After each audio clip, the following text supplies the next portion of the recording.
weer môre. Sal amper middag. Middag. It is a joke. Ek sien hier's 2 bottels, so ek kan lank praat vandag. Goed. Ek is nogal opgewonde, want klomp goed wat ek wil sê is nou reeds bevestig. Wim, ek moet definitief my paswoord verander, jy maak my bang. Nee, ek grap, ek is nie bang vir jou nie. Want dis die Here in jou broer. Julle sal nou sien. Maar die Here is goed. Ons het gesing van sy goedheid, ons het gesing van sy getrouheid, van sy faithfulness. En ons het getuienisse gehoor van die Here se getrouheid. En ek kan eintlik net staan en sê, amen Here. Dankie vir u goedheid, dankie dat u 'n realiteit is. Dat u 'n absolute realiteit is. Dat u nie net 'n gedagte is wat ons opmaak nie, maar dat ons kan sien dat Jesus is 'n absolute realiteit. En ja, so dit pas in by die reeks. Ek gaan nou nie vandag veel teruggaan oor wat ons al gesê het nie. Ons is by, as jy nou glad nie weet waar dit gaan nie, dit is okay. Ons is by die 6de, ek kan nou mooi dink, tweede laaste stelling, die ek is stellings, die I am statements van Jesus. So dis die tweede laaste een, die van julle wat nou al vooruitgelees het, sal weet, dit is waar Jesus sê, ek is die weg, ek is die waarheid, ek is die lewe. En ek gaan julle spaar vandag, as jy nou die laaste paar kere wat ek bedien het hier was, dan sal julle nou weet, het elke keer het die stuk wat ons lees, bietjie meer geraak. So ons het amper geëindig by hele hoofstukke, so julle kan rustig wees vandag, of nie rustig wees nie, afhangende hoe jy daarna kyk, maar ons lees vandag net 1/3 van 'n hoofstuk. So ek weet nie hoe dit julle laat voel nie, die hoofstuk is wel Psalm 119.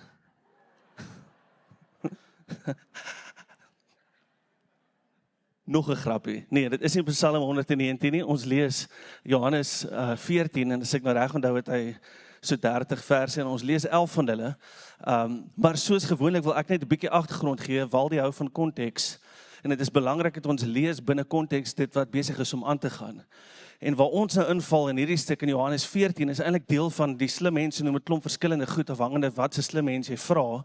Maar party noem Johannes 13 tot Johannes 17, hulle noem dit the farewell discourse. Ek weet nie wat 'n Afrikaanse woord vir discourse is nie. Rede is seker een van die woorde of toe ek het instik in Google Translate, ek dink ek het iets gesê soos discourse, en dus ek het iets soos, en daarin ek sê, dit klink vir my net soos 'n anglisisme, en Google weet ook nie. Maar in elk geval, dit is waar Jesus besig is om te praat, party mense noem dit die farewell discourse, ander noem dit the last supper discourse, en dan is daar ander wat ek nou die naam van vergeet het, maar dit maak ook nie eers saak nie.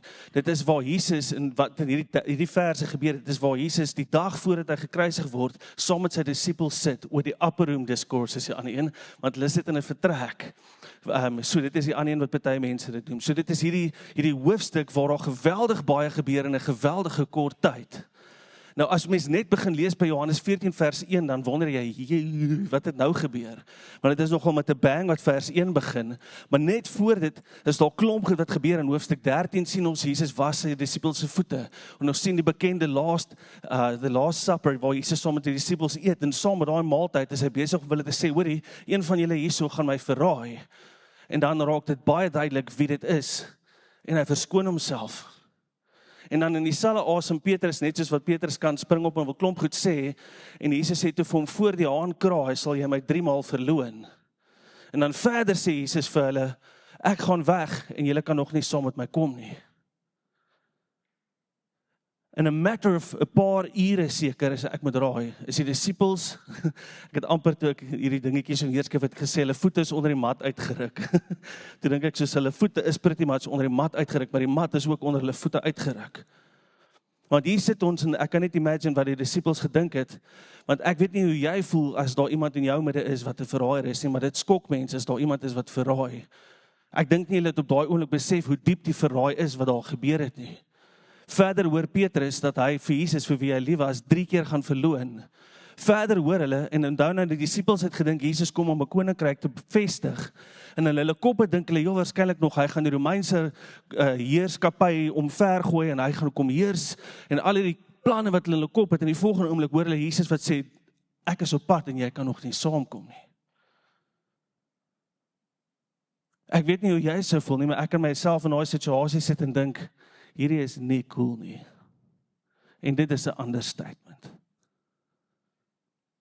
En dit bring ons by vers 1, en ek wil dit saam lees, en ek gaan hom so stukkie vir stukkie vat, en dit bring ons by 14 vers 1, wat sê, laat julle harte nie ontsteld wees nie. Jesus wat obviously weet hoe die disippels dink en voel, en ek wil vir 'n oomblik net pause, want ek weet soos dat ons vandag, al die songs wat ons gesing het, praat van, if you are heavy burdened, if you are laden, al daai goed, ons het gesing van al die goed, en ek weet hier sit mense vandag, want dit is net hoe dit is, ek hoef nie eers slim te wees om dit te weet nie, maar ek weet hier sit mense vandag, wat heavy-hearted en burdened is, wat sy harte ontsteld is. En Jesus sê iets, wat eintlik so eenvoudig is, wat mens dink, dis 'n cliché, maar hy spreek dit direk aan, hy sê, do not, moenie, die Engels praat van, let not your heart be troubled, maar hy sê, laat julle harte nie ontsteld wees nie, dan sê hy, glo in God, glo ook in my. Die antwoord tot 'n ontstelde hart is geloof. Die Here sê, die teenkant van 'n ontstelde hart, die antidote tot 'n hart wat ontsteld is geloof. Die Engels, ek wil dit lees, hoor net hier so, die Amplified, hy verduidelik alles nou so mooi. Hy sê, do not let your heart be troubled. Hy verduidelik afraid, cowardly. But believe, nie net enige belief nie, confidently in God, trust in Him, en dan verduidelik hy wat dit beteken, have faith, hold on to it, rely on it, keep going, en ons het die hele tyd gesing van die Here is faithful, en ons moet vas in hom, die Here is faithful, He's running after you, ons sing oor die Here wat groot is, en dan sê hy, believe also in me. En dit is eintlik weer eens, crazy stelling wat Jesus maak, want hy is weer besig om dit blytendly en reguit te sê, hy is God. Glo in my, glo in die Vader. En julle, ons kan lank hieroor praat, oor hierdie, let not your hearts be troubled, maar hierso is dit, the solution to a troubled heart is not better circumstances. It is faith, trust and confidence in Jesus Himself. En hiermee probeer ek nie sê, ons moenie bid vir ons omstandighede, wat baie keer moeilik en sleg is nie. Inteendeel wil ek vir jou sê, ons moet bid vir ons omstandighede. Ons moet bid vir die uitdagings waarin ons self bevind. Want sonder gebed sal ons nie die werk en die krag van die Here in die grootheid sien wat ons het sien nie. Gebed is kragtig. Iemand het dit gesê, ek weet nie eens meer wie nie, maar ons moet nie die krag van gebede onderskat nie. En ek wil vir jou sê, jy moet nie die krag van gebed onderskat nie. Maar daar is baie keer 'n tyd van wanneer ek bid, tot wanneer die deurbraak kom. En ek wil vir jou sê, in die tyd van wanneer jy staan en bid, en tot die tyd wat deurbraak kom, let not your heart be troubled. Have faith. Geloof. En ons geloof is nie dat ons omstandighede gaan verander nie. Ons geloof is in iemand, 'n persoon, wat groter is as die omstandighede. So al verander jy omstandighede nie, is geloof die teenvoeter, die teenkanting vir 'n heart that is troubled. En die Here sê, hê geloof in my, want ek is groter as hierdie. Hê geloof in my, want ek het keer op keer wat ons vanoggend al baie gehoor het ek my faithfulness aan julle bewys. Let your heart not be troubled. En as ons hierdie verder lees, hierdie is nog nie eens eintlik die preek nie. As ons hierdie verder lees, sal ons sien, daar's nog redes, want Jesus sê, ek gaan hom vir julle plek voor te berei. So nie net gaan dit oor hier en nou, Jesus kyk verder vorentoe, en hy sê, nie net gaan ek vir jou plek voorberei nie, jy sal weet hoe om daar te kom. Weet jy hoekom is geloof die ding wat hierdie troubled heart teenwerk? Want geloof verander ons perspektief, hoe ons kyk na goed. Geloof verander dat ek nie net kyk uit hierdie riem waarin ek nou lewe nie, maar ek kan terugstaan en uit 'n ewigheidsriem kyk na my situasie waarin ek myself bevind en besef, this too shall pass. Want daar kom 'n dag waar ek gaan wees, saam met Jesus, vir 'n ewigheid. Let not your heart be troubled. Joh, my mond is droog. En daai sien ons nou net, soos wat ons verder lees, en ek wil dit sê, voordat ons dit lees, dat jy dit kan sien, want Jesus praat oor, hy berei 'n plek voor, en ons kom nie vandag daarby uit nie, maar Jesus sê verder, weet jy, ons nog rede, hoekom jy nie hoef 'n troubled heart te hê nie, hy sê, ek stuur my Heilige Gees vir jou. Ons gaan nie vandag lank daarby stil staan, ek gaan net daarna verwys later. Maar Jesus sê, ek stuur my Heilige Gees, en ons gaan nou sien hoe Johannes na hom verwys, maar hy is by jou, hy is met jou, en wat is situasie of omstandigheid jy jouself in bevind, jy is nie alleen nie, want die Heilige Gees is met jou. Let not your heart be troubled. Anyways, ek wil aangaan, daai was net die intro. So dan gaan ons aan by vers 2, en dan begin hy nou praat hier, so hy sê, in die huis van my vader, is daar baie woonplek. As dit nie so was nie, so ek dit nie vir julle gesê het nie. Ek gaan om vir julle 'n plek voor te berei. Nou die disippels het dadelik weet, en hierdie beeld was 'n paar weke terug, kan nie onthou wie dit was, ek het probeer kyk.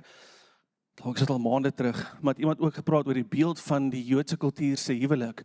So ek gaan nie vandag daar praat nie, maar hulle sou dadelik weet, die prentjie van as jy verloof raak, dan sê die man cheers, en hy gaan terug na sy pa se huis toe, en hy begin 'n vertrek aanbou. En wanneer die pa sê, die vertrek is reg, dan gaan die man terug om sy vrou te gaan haal. Die vrou weet nie wanneer dit reg is nie. Dit vat baie keer maande, dit vat baie keer 'n jaar, om hoe goed die bouer is, met my sou dit 'n leeftyd vat. Dankie tog dat ek nie 'n kamer moes aanbou nie, want dan was ek dalk nog steeds nie getroud nie. Dit is so goed my bouskills is. Maar daai beeld, en ons gaan nie nou by daai beeld stil staan nie, maar die disippels het dadelik geweet, sou dadelik weet, dat hierdie is ook 'n beeld waarna Jesus verwys, en mens kan 'n klomp gedaan lees, waarby ek nou nie vandag wil stil staan nie. Maar hulle het dadelik verstaan waar dit gaan. Ja, en ek gaan op julle plek voorberei, en die manier hoe die plek voorberei word, het hulle geen idee gehad wat dit is nie. Hulle kon nie vir een oomblik besef wat daai werklik beteken nie. En ek wil dit reguit sê, dat ons dit nie mis nie, maar die manier hoe daai plek voorberei word, is deur die kruis. Jesus moes 'n baie duur prys betaal. Daai plek is voorberei deur 'n kruis. En dit is hoekom ons nie kan saamgaan nie, want ons kon nie saamgaan na die kruis nie. We are not worthy. Maar daar is 'n plek voorberei, ons gaan aan. En as ek gaan en vir julle plek voorberei het, kom ek weer en sal julle na my toe neem, sodat julle ook kan wees waar ek is. Die Engels sê, I go, ek gaan, en ons het die vorige keer het ek gepraat, ek gaan dit nou vinnig noem. Jesus se lewe is nie van hom geneem nie, Jesus het sy lewe neergelê. Baie groot verskil. Ek gaan op uit my eie keuse, uit my vrye wil. Dis nie iets wat aan my gedoen is nie, ek doen dit. Ek gaan vir julle plek voorberei. Ek kom weer en sal julle na my toe neem, sodat julle ook kan wees waar ek is. Julle ken die weg na die plek waarin ek gaan, en dan die einste Thomas, die selfe een wat getwyfel het of Jesus regtig opgestaan het, wat gesê het, ek wil dit sien, ek wil my vinger pouk, ek wil dit sien en beleef. Daai selfe Thomas sê toe, wow, en ek weet as mense nou dink, in 'n vertrek soos hierdie, ek sou nie daai persoon wees nie, maar ek weet hier sit van julle, wat dieselfde persoon is, wat almal dink dit, maar iemand moet dit sê. En Thomas is net besig eintlik om te sê wat almal dink. Hulle sê, Jesus, jy gaan, maar Here, ons weet nie waarheen jy gaan nie. Hoe kan ons dan die weg ken? En dan kom ons eintlik by die hoofvers. Jesus wat hom antwoord. Ek is die weg, en die waarheid, en die lewe. Niemand kom na die Vader behalwe deur my nie. En ek wil sê, hierdie is 'n pakkie. Baie keer lees ons net die eerste gedeelte en dit is fantasties en is reg. Maar ons moet die tweede gedeelte saam lees en nie vergeet nie. Want Jesus is die weg, Jesus is die waarheid en hy is die lewe. Maar die volgende stuk het 'n geweldige implikasie. En ek kom nou daarby, maar kan ons in die toekoms in baie groot moeilikheid laat beland. Want die versie of die sinnetjie net na dit wat sê niemand kom na die Vader behalwe deur my nie, is besig om 'n absolute eksklusiewe lyn te trek en te sê daar is net een weg. Daar is net een waarheid en daar is net een lewe. Jesus is nie 'n weg nie, ons sê dit al baie goed in al die voriges, hy is nie 'n waarheid en 'n lewe nie, hy is die weg, die waarheid en die lewe, en jy kan nie kom by die destination sonder deur Jesus nie, daar's nie 'n ander manier nie. Daar is nie 'n ander manier nie. Ek dink as hierdie vraag wat Thomas vandag vra moes gebeur in my kop, dink ek mos aan duisende prentjies. Die een wat sou opstaan wat nie ek sou wees nie, wat definitief iemand anders sou wees, sou opstaan en die vraag vra, maar ek dink in my kop wat nou in hierdie prentjies dink sou gesê het, dis cool Jesus, jy gaan ergens, maar as jy daar kom, stuur net vir ons die location pin, dat ons ook daar kan kom. Stuur hom net vir my. Ek druk net Google Maps en ek ry net agter die pyltjie aan en ek kom maar uit, thanks. Drop net daai location pin en ons is okay. En ek dink meeste van ons sou iets soortgelyks gedink het as ons daai vertrek was. Maar, net soos Thomas, mis ons die punt. Want waarheen Jesus gaan, het minder te doen met die plek, die geography, die geografie van waarin hy gaan, en 100,000 keer meer te doen met die persoon, wie daar is. The destination gaan nie oor die plek nie, dit gaan oor die persoon.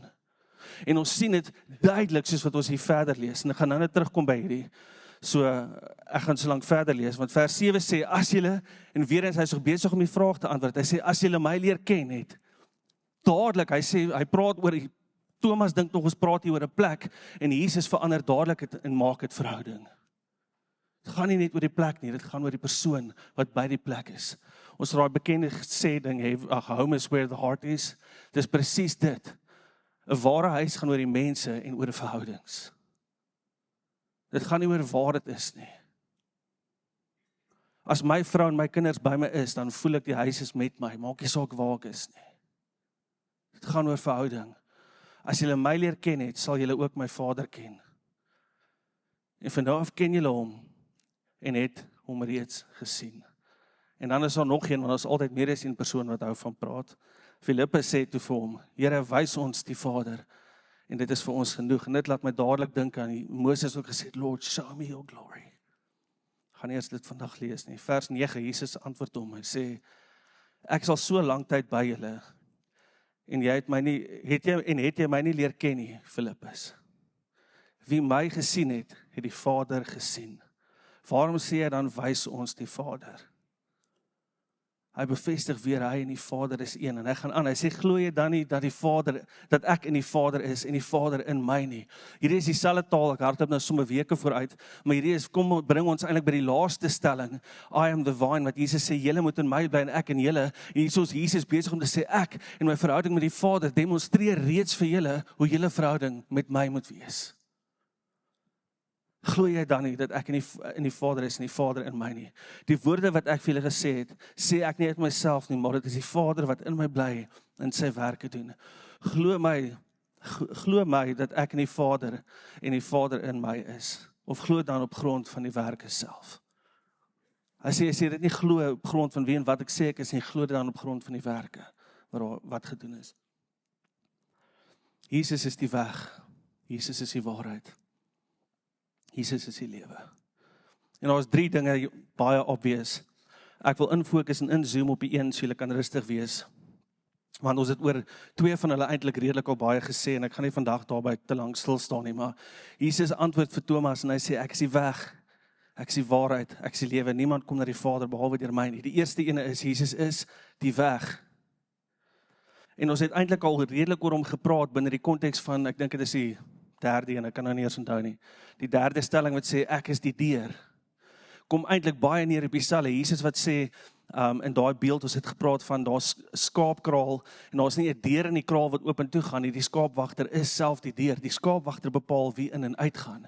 En hierdie is baie in dieselfde lyn, en Jesus wat sê, ek is die weg, maar ek is die weg, nie net wys en gee ek vir jou weg nie, ek self is die weg. As jy die weg, as jy wil uitkom waar jy wil wees, moet jy in my wees, jy moet in my wees, daai selfde beeld wat hy gesê het, ek is in die Vader en die Vader in my, jy moet in my wees, want ek fisies is die weg, wat jou gaan bring by die destinasie uit.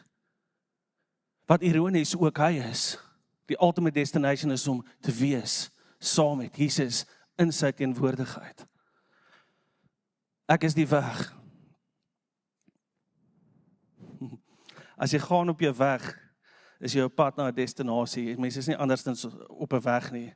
So anders, ja, ek besef, ek wil nou nog grappies maak oor weg, maar ek gaan nou nie dit doen nie, so vergeet maar daai. Die weg word gemaak deur sy dood en deur sy opstanding. Ons loop op daai weg deur geloof. Ons is weer terug by geloof. Hoe ek in die weg kom en in Jesus kom is deur geloof. Ons het al baie dit gesê. En weer eens, moenie die res vergeet nie. Ek gaan hierdie weer sê. Daai laaste sinnetjie wat sê niemand kom na die Vader behalwe deur my nie. Anders is Jesus net 'n weg.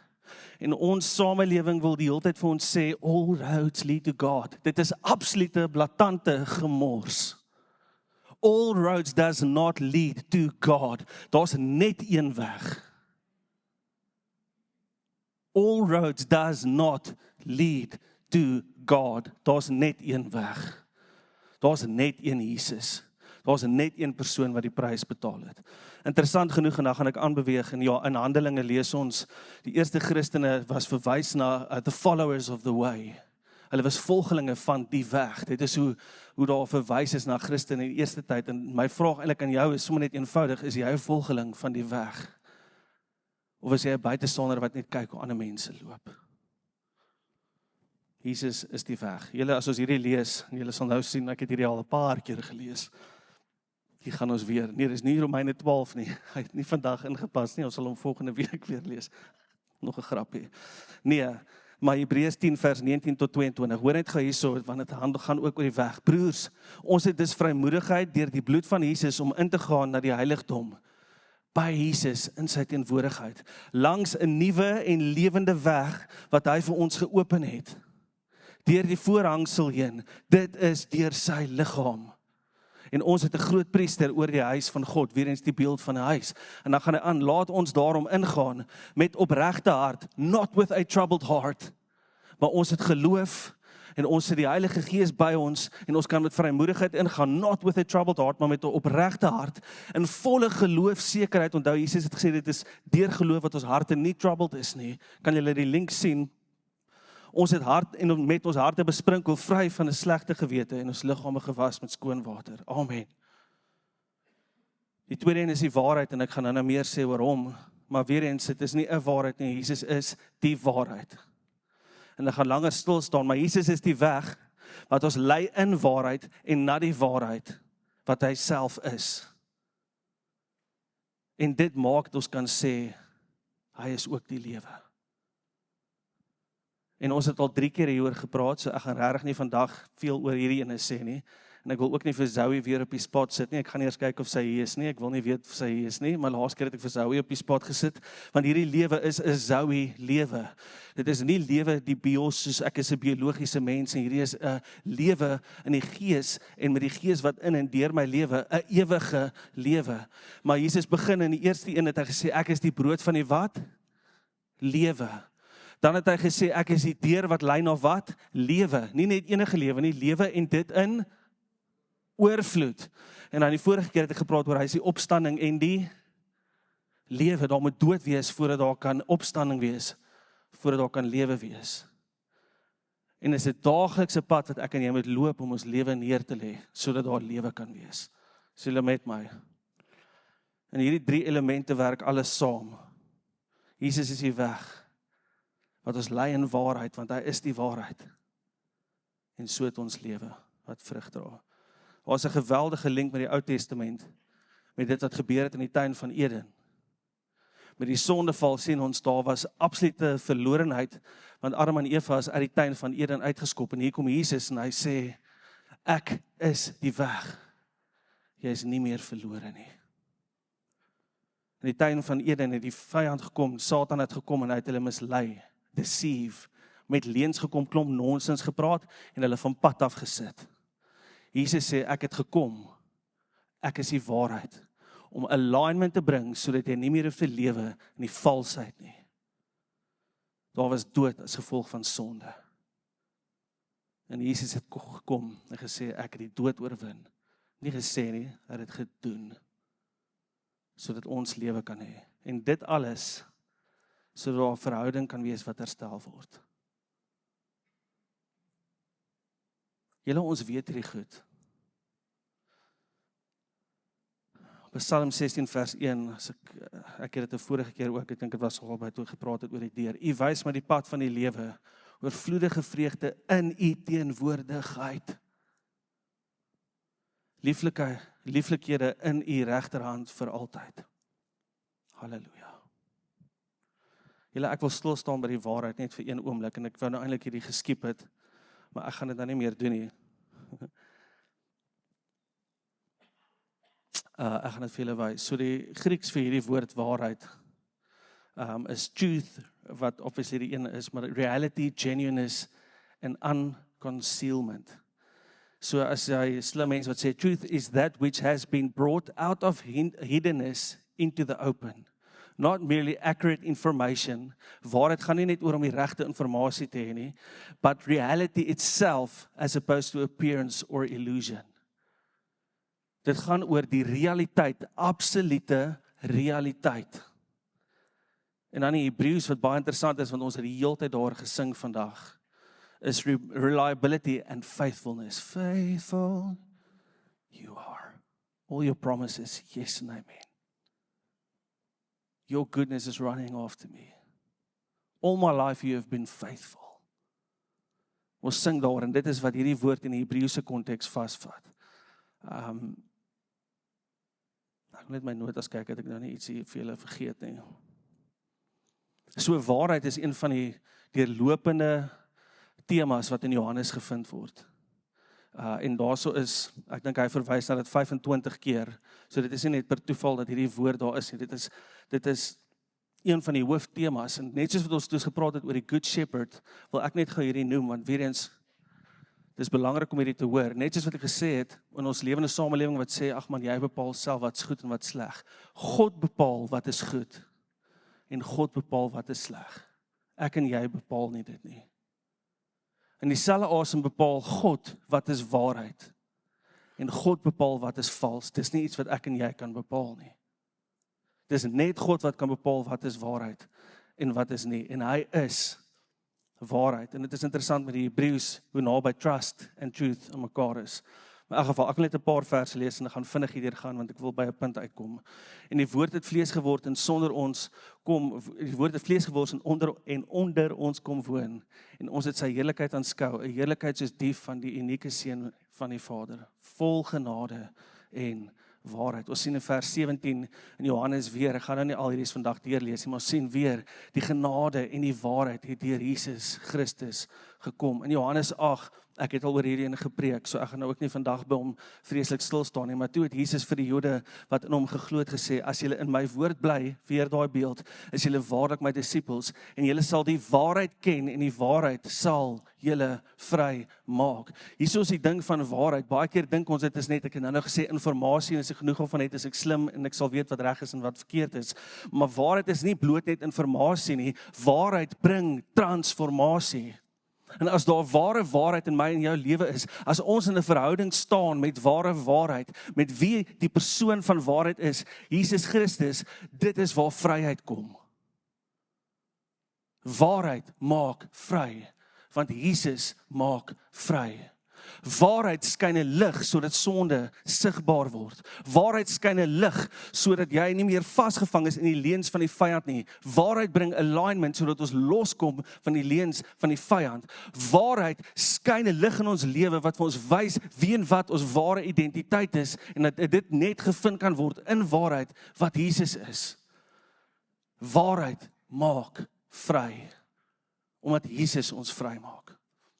Johannes 14, net 'n bietjie verder, en hier kom ons by die Heilige Gees, en hoe Johannes verwys na die Heilige Gees. Hy sê, as julle my liefhet, sal julle my gebooie onderhou, en ek sal die Vader vra, en hy sal vir julle 'n ander parakleet gee, sodat hy vir ewig by julle kan wees. En hier kom dit, hy is die wat? Die Gees van die waarheid, wat die wêreld nie kan ontvang nie, omdat die wêreld hom nie sien nie, en ook nie ken nie. Julle ken hom egter, omdat hy by julle bly, en in julle sal wees.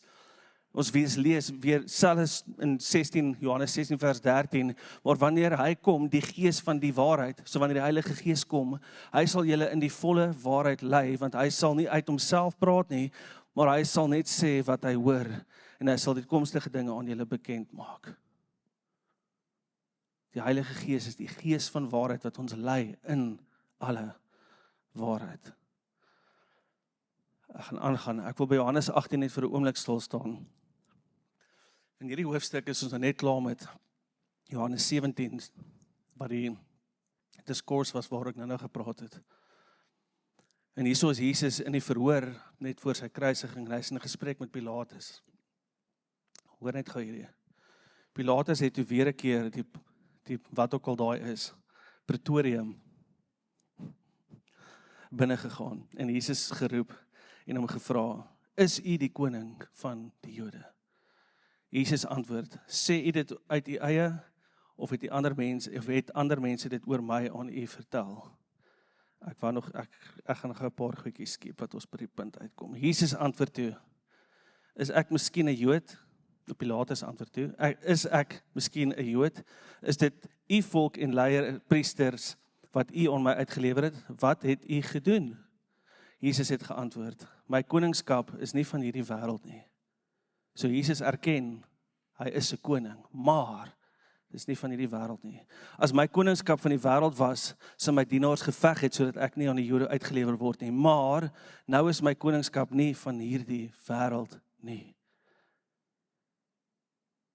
En Pilatus sien dadelik wat Jesus sê en hy sê, is u dan tog 'n koning? Pilatus gevra en Jesus antwoord hom, u sê dat ek 'n koning is. Hiervoor is ek gebore en hiervoor het ek na die wêreld gekom. As iemand vir jou ooit vra hoekom het Jesus na die wêreld gekom, hy sê dit absoluut blaathand en reguit. As ek ooit weer 'n Kersdag moet preek, is hierdie waar ek gaan preek. Hoekom is Jesus gebore? Om oor die waarheid te getuig. Elkeen wie se bestaan in waarheid gegrond is, luister na my stem. Pilatus sê toe vir hom, wat is waarheid?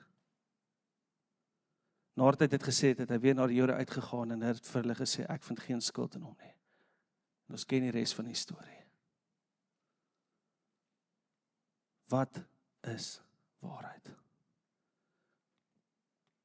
Ek dink nie ons samelewing het vreeslik meer verander is hierdie waarin Jesus was nie. Daar was 'n geweldige Griekse invloed met die Griekse manier van dink, wat baie filosofies was, en ons lewe nog steeds in daai wêreld waar daar 'n geweldige fokus is om ons moet filosofies wees, en as dit kom by waarheid, is almal moet sy eie waarheid vind, en ons moet almal se waarheid respekteer, en ek moet nou okay wees met jou, en ons moet inclusive wees met almal en alles. En op dieselfde tyd lewe ons in 'n tyd waar as jy Johannes 14 vers 6 aanhaal, kom ons al hoe nader in 'n tyd waar jy in geweldige moeilikheid kan wees, omdat mense dit gaan interpreteer as diskriminasie. As jy sê Jesus is die enigste weg, die enigste waarheid en die enigste lewe, en niemand kan gered word, niemand kan by die Vader God kom sonder hierdie nie, is jy besig om te diskrimineer teen enige en elke ander geloof. Want jy is besig om te sê Allah is nie God nie. Jy is besig om te sê Boeddha is nie God nie. En jy is besig om te sê nie enige van daai ander gode kan jy op enige ander plek uitbring behalwe as in die hel nie.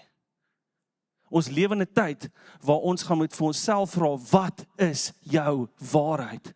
En wat my bring by die punt, is jy bereid om die waarheid wat jy glo, te confess en te profess en uit te skree en te proclaim met jou mond, al beteken dit jy kom in die gevaar. Wat is jou waarheid? En is daai waarheid diep gevestig en diep gewortel in jou binneste? Want dit is wat ek nou wil sê, as jy net kyk, Jesus vra vir Pilatus, hy sê vir hulle, is hierdie wat jy nou vra net wat jy by die mense gehoor het? Want as dit wat in jou hart is net wat jy hoor by mense, as daar 'n dag kom wat jou lewe in gevaar is, gaan jy nie bereid wees om op te staan, as hierdie nie jou waarheid is nie. En dan is ons presies waar Petrus was, 3 keer verloon, voor die haankraai. Wat is jou waarheid? Wat is waarheid vir jou? Is dit net nog informasie of is dit 'n lewende verhouding met 'n lewende persoon wat lei na lewe? Wat is waarheid? Dit gryp my aan hoe Jesus sê waarheid, dit is gegrond in waarheid. Is jou lewe, wie en wat jy is, gegrond in waarheid? Is dit gegrond en gevestig en geplant in Jesus?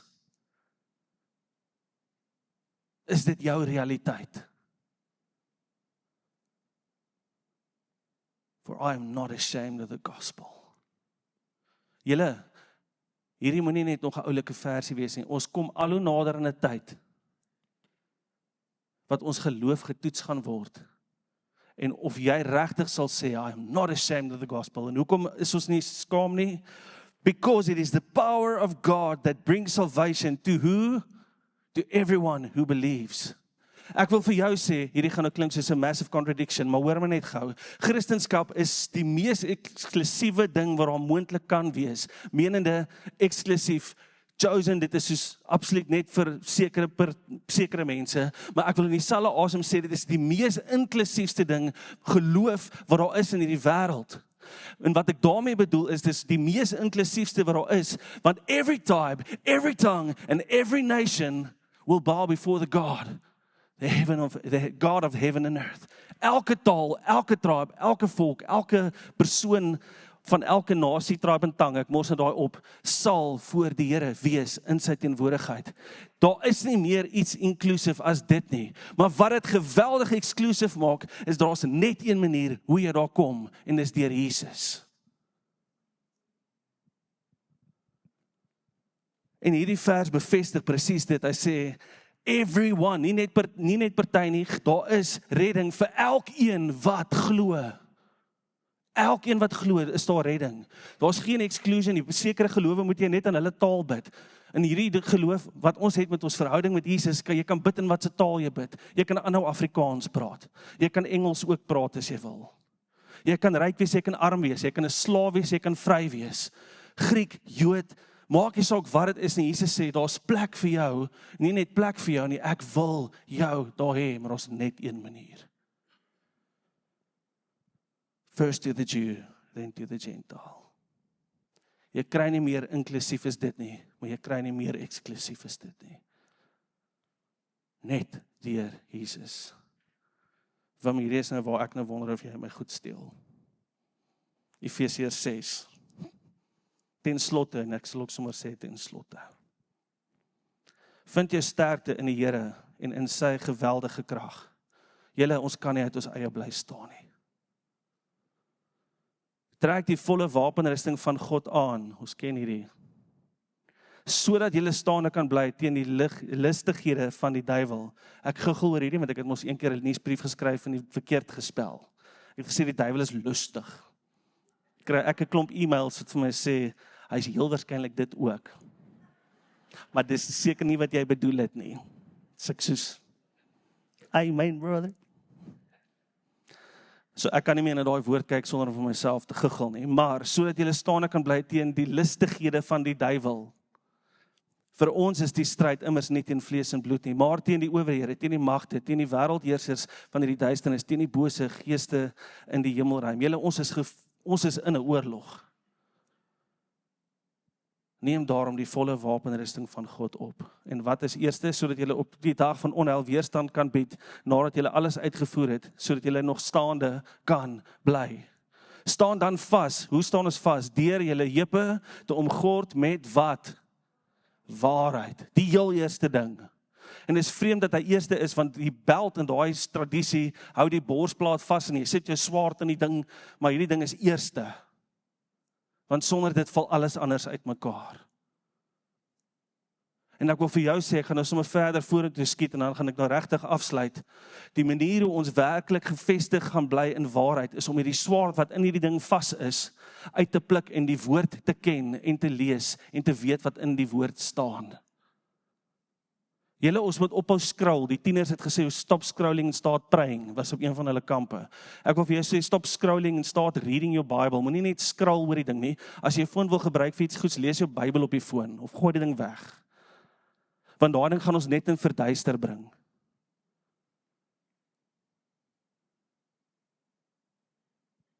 Julle, ons moet erns maak met gebed, dit het nou al vandag uitgekom, en ons moet erns maak met die woord van God, want dit is waarheid. Is jy besig om erns te maak? Wat is waarheid vir jou? Is die woord regtig waarheid vir jou? Want dan sal jy jou neus in daai ding sit en om meer tyd aan hom spandeer as wat ons op Facebook en Instagram spandeer. Vir ons om staande te bly teen al die geestelike aanslae, moet ons nie dink waarheid is net om die regte dingetjies te weet nie. Waarheid is nie informasie nie, dit is 'n persoon. Julle, ons moet gegrond, gewortel en gegordel, gewortel en gegrond wees. Daar is ons hier 3. Afrikaans is so moeilik baie keer. In waarheid. Dis al hoe ons kan staande bly in hierdie battle. Waarheid is nie 'n besitting wat ons kan aftik op 'n lys nie. Dit is 'n persoon in wie ons moet wees en lewe. En julle, die vyand se planne is nie om vir jou altyd net met ernstige verkeerde goed te kom nie. Ek het al hieroor gepraat, so ek noem dit net. Hy kom baie keer met net 1 graad. As jy na daai lyntjie daaronder kyk, hy lyk asof hy pretty much 1 lyn is. Maar die vyand kom en hy verdraai waarheid net so klein bietjie. En hoe verder jy loop met hierdie leuen, hoe verder begin jy wegbeweeg van die waarheid. En as jy aanhou loop in daai 1 grade se leuen, en jy hou aan vir 10 jaar loop, maar dit is op die ou en kilometers en kilometers en kilometers en kilometers weg van wat waarheid regtig is. Daarom is dit so belangrik om die woord en die waarheid te ken, dat ons weet wanneer ons daar 1 graad raak sien. Wat is jou waarheid? En is jy gegrond en gewortel en gegord, daai woord, ek weet nie so, omgord in die waarheid.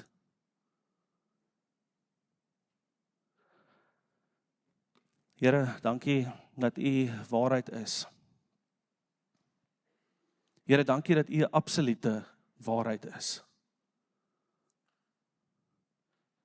Dankie dat U die absolute waarheid is.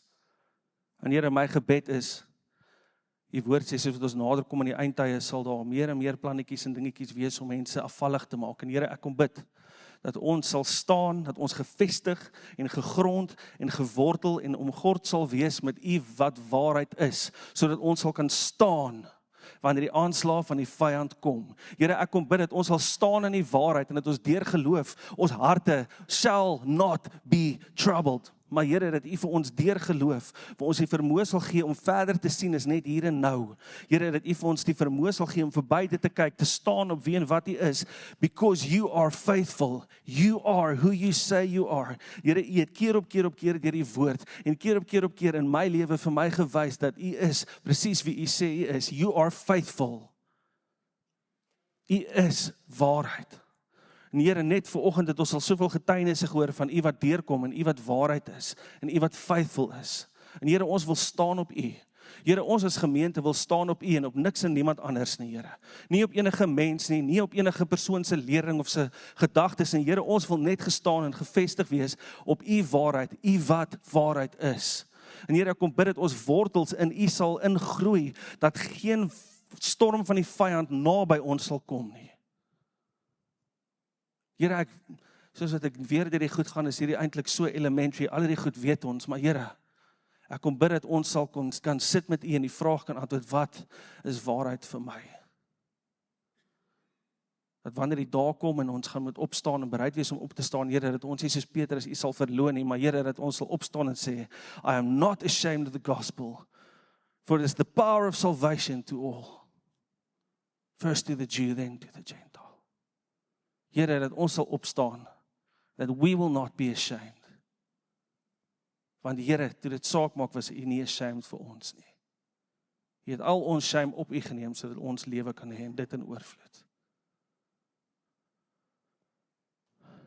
En Here, ek bid soos dat ons hier uitgaan, Here, ek kom bid dat U vir ons sal wys, U Heilige Gees wat waarheid is. Here, is daar 'n paar graadetjies in ons lewe is waar ons die punt mis, of ons 'n graad af is, Heilige Gees kom wys vir ons, kom openbaar aan ons waar ons nie in lyn is met U waarheid nie. Kom help ons, Heilige Gees. Ek kom bid soos dat ons hier uitgaan, dat ons sal wandel in U krag. Ek kom bid dat ons soos dat ons hier uitgaan sal wandel in U genade, en dat ons sal wandel in U teenwoordigheid wat met ons is. In Jesus naam. Amen. Amen. Gaan in vrede en in waarheid. Halleluja.